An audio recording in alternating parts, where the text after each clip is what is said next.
Hi, this is Jennifer Dimmick, one of the librarians at Newton South High School, and I've created this tutorial to help you prepare a bibliography using EasyBib. If you haven't yet registered for an EasyBib school account, please view my tutorial on how to register for an account, then return to this video. Once you've logged in, you'll see a list of your projects. As you can see, I have a number of projects in EasyBib already, but your new page will not have any. To create a new project, simply click on the Create a New Project button. Give your project a logical name, like Chinese Dynasties. Leave the default set to MLA 7, which is Modern Language Association's most recent style guide for bibliographies and what we use here at South, and click Create. Your new project will be added to the bottom of the project list. To create a bibliography for your project, click on the bibliography link beneath the project name. This will take you to the bibliography page where you can begin to add your sources. There are tabs near the top of the page for the most commonly used sources that students cite in their bibliographies: websites, books, newspaper articles, journal articles, and databases. The last tab is for all 59 options. If you click on that tab, you'll find a detailed list of different types of sources. Each source type is linked to a custom form for creating a citation in your bibliography for that source type. One type that you might find useful is digital image.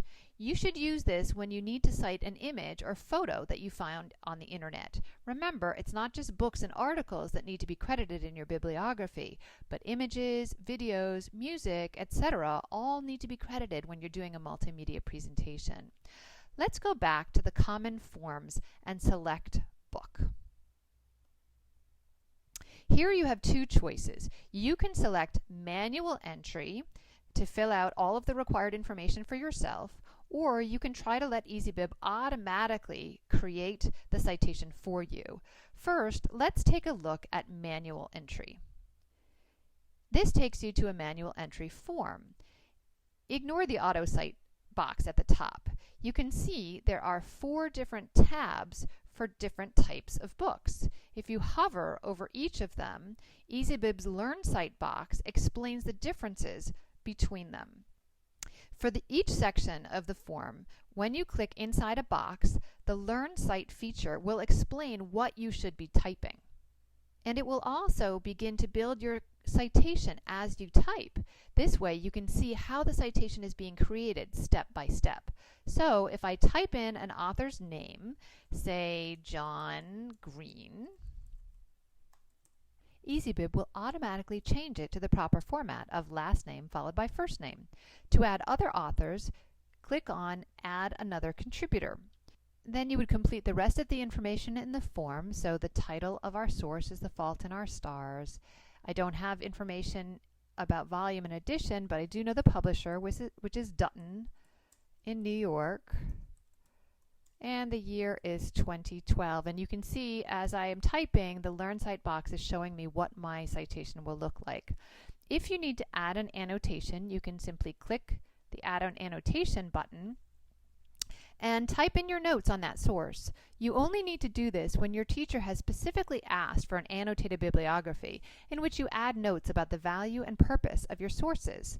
When you've completed the form, click Create Citation.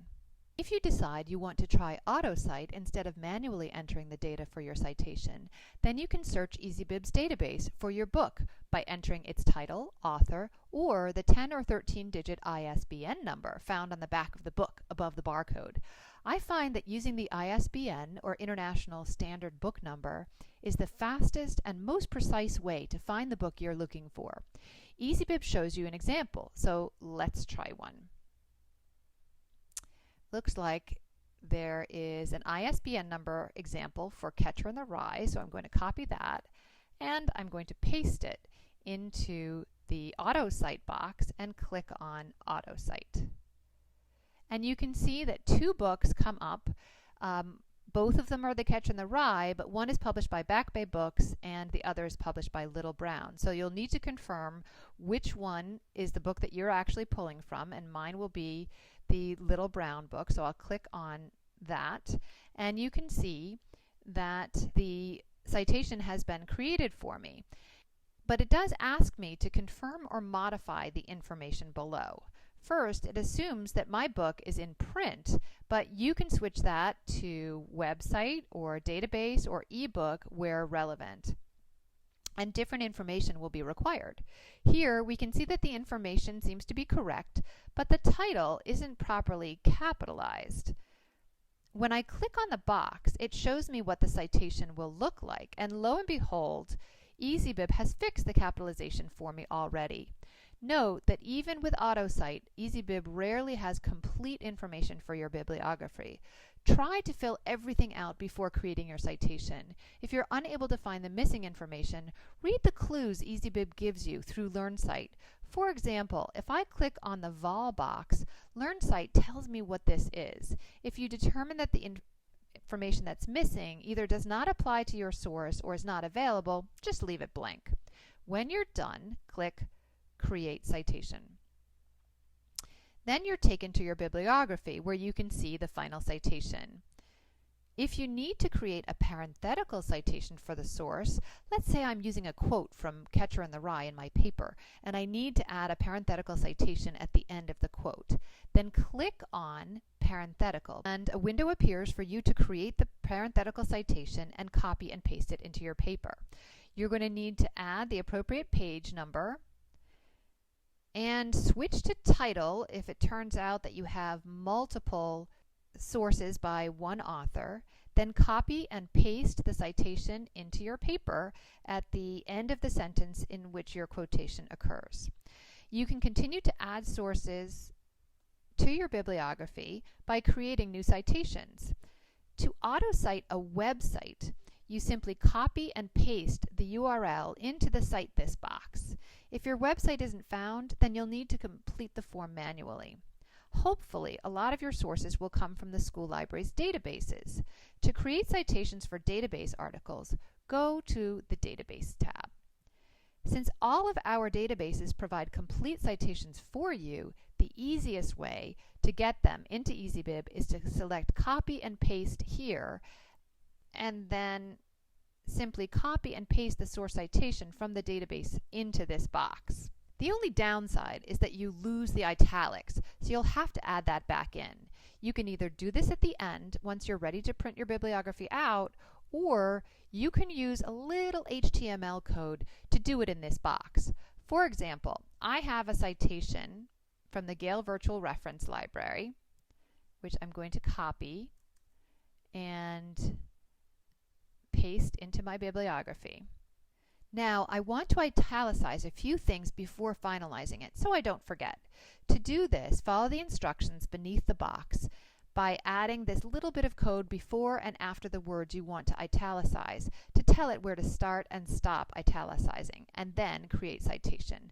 So you can see I've gone ahead and added in the little bit of code required to indicate where to start an italicization and where to end it in two different places, one for the title of the encyclopedia and then down here for the title of the actual database.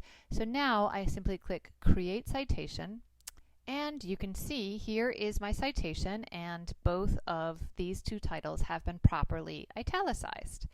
Please note that the citations provided by the databases often have mistakes, especially in capitalization, so be sure to check them over before finalizing your bibliography.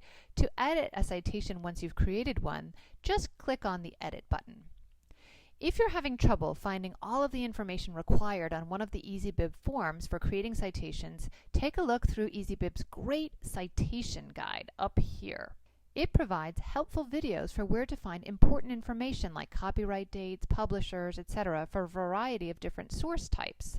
So I'm going to click on Books, and then you can see these images that are pointing out the different things that I need for my bibliography.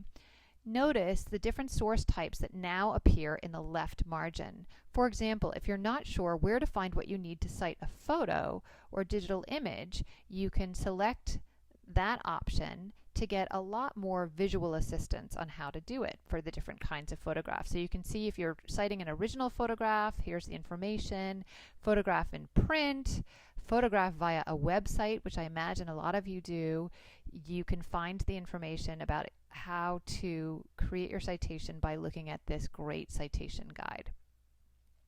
To finalize your bibliography, let's go back to the Bibliography tab, and note that you have many choices for finalizing. You can copy and paste, you can email, share, and you can save as a Google Doc or print as a Word doc. Your best choice might be to save it as a Google Doc. To do this, be sure that you've already logged into your NPS Google Docs account in another tab in your browser. Then click on Save as a Google Doc. If this screen appears, simply select Grant Access, and then you're given a choice either to go to Google Docs and look at the bibliography you've created or go back to EasyBib, but it says the file has successfully uploaded. So let's go to Google Docs and take a look. And here we are. Your bibliography is good to go. I recommend, however, that you rename it something more logical. So it gives a name up here, which is going to be tricky to remember. So I'll just simply type in Chinese Dynasties, Bibliography, and okay, now it's been renamed something that I will probably be able to remember when I go back into Google Docs. If you want to share your bibliography with your teacher, go back to EasyBib, and you can see there's a share button. And if you click on share, you can share with your teacher or with members of your group in a group project by simply adding their emails. And like Google Docs, you can decide whether you want them to be able to view, edit, or comment on your bibliography. Now finally, I want to share a really helpful research feature that EasyBib has created. I'm going to go to another project that I've created that has more sources in it. If I go to the bibliography, and then I click on Analyze, this will help me analyze the quality of my bibliography. Now you can see how well you're doing on using a diversity of sources, on using databases, website credibility, the number of sources that you're using, the currency of your sources, etc. And this can be a really helpful reminder to you to be sure to include a diverse array of sources and source types in your research. Now that should be enough to get you going with EasyBib's bibliography feature. Good luck with your research. If you have any trouble at all, please come and ask us for help in the library. That's what we're here for. To learn how to use the note-taking features in EasyBib, please view the next tutorial.